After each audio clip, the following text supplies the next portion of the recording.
I'm kind of in an interesting space because I don't have a practice now. I do research with the International Foundation for Retirement Education, do the professional development. So again, my goal is to help nudge those of you who work with this market to start thinking about ways that we can be more productive and profitable serving this market, so that we see this really as a new business opportunity and places that we can go to service this part of the industry.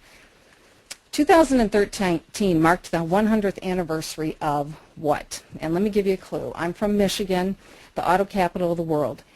Any ideas what we just celebrated the 100th anniversary of? I'll just give you a second to think about that. The assembly line.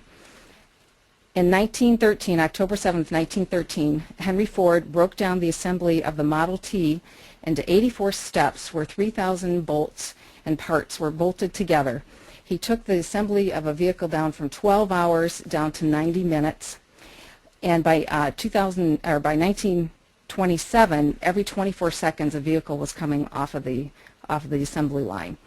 You know, his vision was to manufacture affordable cars that appealed to the masses. The assembly line also was responsible for driving the price of a car from $850 down to $260.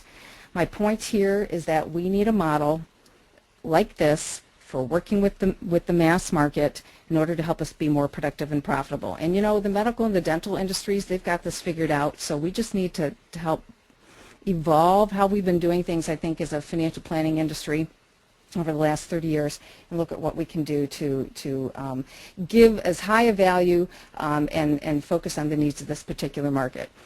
So our learning objectives today really are to build awareness for you to understand kind of where we are in this market cycle with being able to work with this market and understand what this market is about and what their needs are.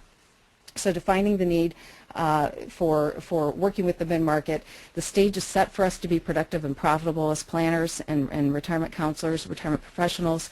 There's new applied research to help us work smarter, strategies to help us optimize assets, new federal regulations to help us remove roadblocks from working with plan participants in the employer market, new products for risk management. And then Nathan's going to be talking to us about how financial planning members are actually working with the mid-market's most common retirement challenges.